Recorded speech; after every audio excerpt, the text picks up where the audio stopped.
Now, it's very rare that clubs land on my desk and I'm that excited to test them, I run up in the studio and test them on the very same day. But these landed on my desk this morning. The Cobra King Tours. Let's do it, and let's do it now.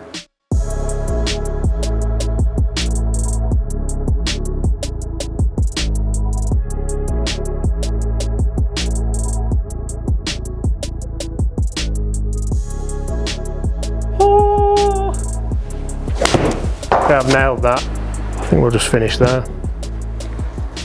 Hi everyone, how are we all doing? Welcome back to the channel, guys. I hope you're all doing really well. In today's video, we are testing something which, as I said in the intro, has got me pretty excited. And I didn't get excited when I heard about the thermoplastic polyurethane insert. I didn't get excited when I heard about the tungsten insert. I didn't even really get excited when I heard about the MIM technology.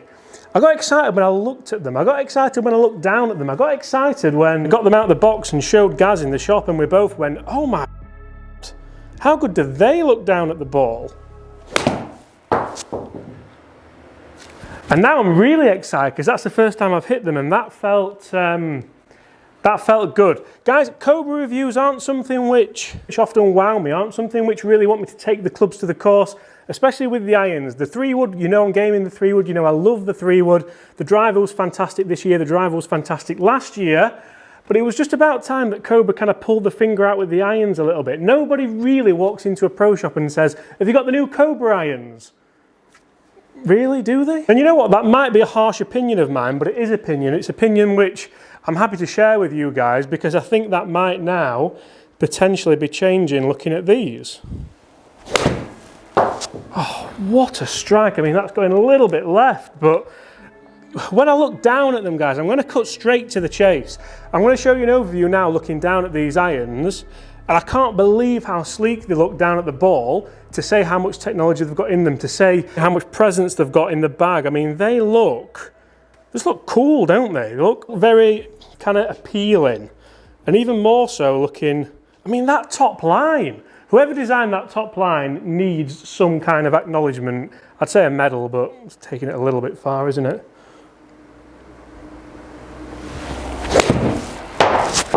I mean, I will get on to the tech in them, because the feel and the sound is quite remarkable. It's up there with some of the best irons I've tested, definitely, and especially to say how much forgiveness these things look to offer. I've got them in the 7-iron, the 5-iron, the 9-iron. I'm going to test them on here for you today. If you want to see me take these out on the golf course, I'm not going to lie, looking at them and having hit the 9-iron there, you will probably see that anyway, but if you'd like to guarantee it, then come on, 2,000 likes. I think that's fair. Also, guys, let me know what would you like to see these compared against. I'm aware I need to start talking tech to you because we've not got that long, but I just want to keep hitting them. Ooh. I mean, it's just not very often that I get an iron that feels and sounds as good as what I've been using. But, see, even the other club was shocked there. But these do, and I don't know if it's because my first opinion of them when I unboxed them in the shop, and again, Gaz got one out and I got one out, and I'm like, wow. Gaz said these look so much like the old Titleist AP2s, and he's absolutely hit the nail on the head, because looking down at that, it really does scream AP2. And that's definitely not a bad thing. Right, one more 9-iron, then we'll start talking tech. I'm sorry guys, I know I am blabbering on, but I've hit those like okay, and they felt great, they sounded great. That's one thing which with irons, I think sometimes it's overlooked. How forgiving are they? It's great to try new irons, go and rip every single one and say, these are the best things ever. But let's be fair, if you don't quite catch them when you're out playing, are they the best things ever, really? So the tech that's in these Cobra King Tour irons, as you'll see, there is a little section on the toe there, just under the number. That's the tungsten weighting, that's the tungsten insert. That's designed to give you more stability around the face. It's designed to give you a much more accurate centre of gravity. They have a, let me get this right, thermoplastic polyurethane insert. Yes, nailed it first time, I think. Is it an insert? I did get it right first time. They have a thermoplastic polyurethane insert, also known as a TPU. That's designed to dampen any vibrations in there. That's potentially why they feel as good and as soft as they do. And they also have the RCOS system in the bottom of the grip, so you can track all your stats and your scores, which a lot of clubs are doing now, aren't they? I know Ping are doing something very similar. That's the first 7-iron I've hit. It was really heely. It wasn't my best strike. 162 on the nose, spinning at 6,000. Oh. Now you can probably tell that I'm getting quite excited about these more and more so when I hit them badly. And I hope you guys can kind of channel that. Not that I want you to go and hit them badly, but I get so much more excited about hitting a golf club badly and it performing like that than me ripping it and it going like 180 yards, which I'm sure potentially these maybe could go. I'm sure the technology in these club heads could give them that extra distance, but it's not because of the loft. The lofts are on the bottom of the screen now. You'll see that the 7-iron's 33 degrees, which is very, very kind of middle of the pack, if not a little bit kind of relaxed. The 5-iron that I've got is 26 degrees and the 9-iron is 41 degrees. So really, they are pretty traditional lofted, aren't they? Which I know a lot of people, the loft police will be happy with that, I know. I've nailed that, and that's gone 173. Definitely knew that was in there when the first strike went 162. So a little bit worried that there's 10 yards between them, because forgiveness doesn't always mean it still goes a distance, does it? I know when I test hollow body irons, I do get some shots that just keep going and going and going and going, and you get the drift. That's because of like a low spin element that I sometimes get with those. That shot I'm looking over there because that's where my numbers are. That shot still spun at 6.2 with a 7-iron. Which is good for me, very good. Very, very good in fact. One of the pieces of technology, which isn't really technology, it's more just how they're made, is the mimmed forging. So I don't really know much about metals. I keep reading up on them and I can never really get it, but basically what it means is that the clubs are forged at a higher temperature and it gives it a little bit more of a tighter aligned grain structure for a much softer feel. Take of that what you will, I just can never get my head around that. I always try and pass it on to you guys, but I'm sure I've said something wrong there. Again, that was a little bit of a miss-hit, dropped again to 168. For me, 168 with the 7-irons there or thereabouts, I don't mind that. The spin rate stayed exactly as it was at 6.2, which is frighteningly consistent, frighteningly consistent. Also, look where they are, they're all within a kind of dime of each other. Hit that one well, 176. Spin drop to 6,000, still not bad. A little bit of a pull, that's gone left. Right, one more 7-iron, then we'll move up to the 5. I just need to get this out there as well, guys. Before you, please don't switch off just yet. Just listen to this. It looks ridiculous down at the ball. Like it just looks, I mean, look at this. Honestly, you would think it's like a proper tour iron. Yeah, I know that's awkward, but it is quite an overused word on golf clubs, isn't it? And if I kind of show you in the back here, rather than just straight at the back, you'll see all that good stuff that we like, all that tech, all that forgiveness. So really, it's just got no right to look how it looks, has it? Come on, let's keep this nice run going with the 7. I mean, that's as good as it gets, really. I've never gamed Cobra irons.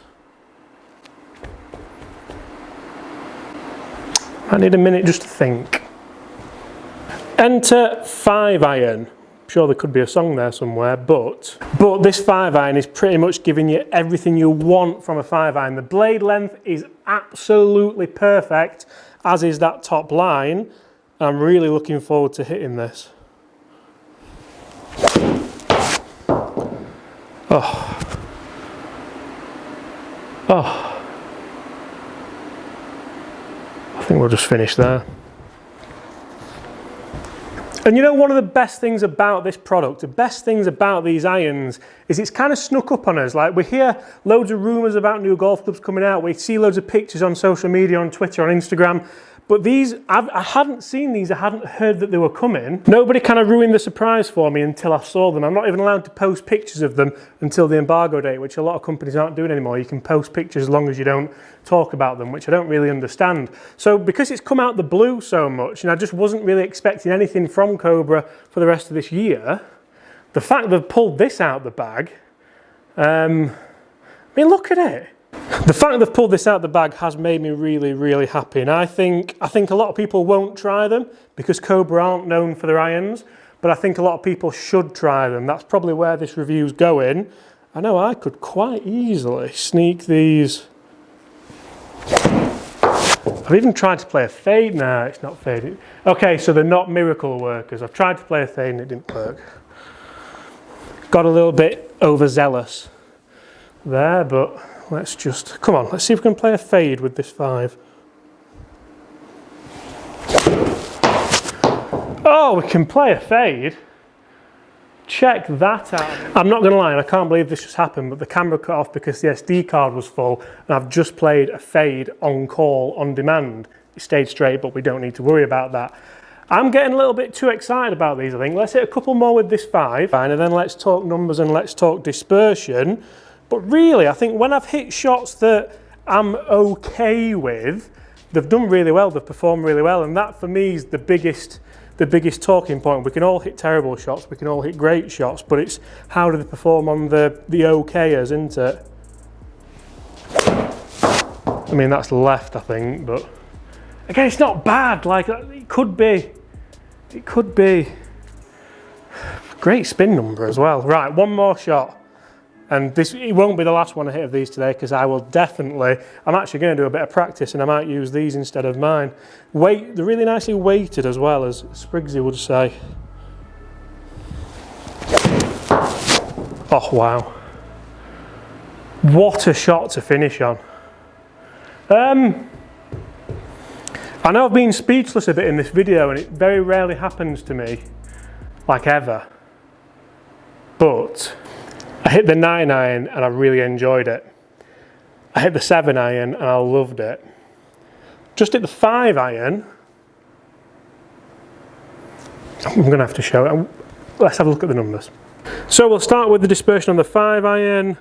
Not bad. I mean, 3 out of 5 right on the line there, and a couple which could well have, with bladed irons, would have been kind of over here. So quite happy with those. As we cycle through the dispersions, 7-iron I really can't complain about all. They're all going to be pretty much on the green as long as the front to back dispersion is still pretty good. And as we talk 9-iron, a little bit, I mean, I think I would have these, I personally think if I did have these irons, I would have them maybe a degree or 2 flatter. I think that would help that. Obviously, when you talk a lot of loft, you talk a 9-iron, you talk a pitching wedge. If the lie angle isn't quite right, if it's a little bit upright like this seems to be, then the loft does point that little bit left. And I'm not saying that's what's happened. I think if I would have put good swings on them, they would have gone straight. But definitely for me, I would look at something a little bit flatter, and that would help. What about the numbers? Now, rather than looking at averages like we always do, I'm going to show you all of these, because one thing that worries me a little bit is the consistency, just a touch. So like here, 143, 140, 148, 139, all there or thereabouts. You throw the 151 in and even the 148 really, and it just worries me a little bit. We have got an average with the 9-iron at 144, which is exactly where I would expect it. An average spin with the 9-iron here at 7,030, which is decent, tiny bit low, but not too bad. And we look at all the spin numbers there, it ranges from 6.7 right up to 7.4. Which is a little bit low. 7-iron numbers, we all know for me, kind of 165-ish is a good 7-iron. I was really pleased actually with that first one that kept up, because that was a really heely one. I'm not gonna lie, it was nearly a shank. Then we range up to kind of 173, 168, 167, 171. The average 170, so a little bit up on what I would expect. Average spin rate, you can see there at 6130. And the spin ranging, well, not too bad really, apart from that last one, which was a little bit low. 5-iron is where it got really interesting, so a really good one to start with, as I probably told you in the video. Then 185, then 188. I did try to play a little bit of a cut there and a little bit of a fade, so you can see probably swing path, where is it, somewhere there. Yeah, I got one swing path that was a little bit to the left as opposed to my normal swing paths that go to the right to play the draw. I should definitely try that more often. The last one was quite incredible, and the 5-iron averaging out at 192 carry, which again is there or thereabouts. It could be a little bit low potentially for the 5-iron, but then I was trying to work it a little bit more. For me, with my long irons, I definitely do try and work shots one way then the other, so I think when I'm testing, I might as well try that as well. And it worked to some kind of maybe sort of success, I think, a little bit, not really, but it wasn't bad. As these on a whole, guys, if you are in the market for new irons this year, if you are looking for a kind of sleek, compact, yet forgiving iron head, I think you've got to try them. I think you'd be doing yourself a disservice if you didn't try them, and it has really got me thinking. I don't want to change my clubs again, so like I probably won't, but if I was in the market to change them, then I'd definitely be looking at them. Guys, thank you so much for watching. Hope you've enjoyed it. If you have enjoyed it, you know where the subscribe button is. Also leave us a like if you want. Remember, I think I said 2,000 likes, and we'll get these out on the golf course. How important that'll be, I'll probably take them out on the golf course anyway, because they have been that good. And apart from that, guys, I'll wish you well. I really look forward to seeing you tomorrow, and that's that. Bye.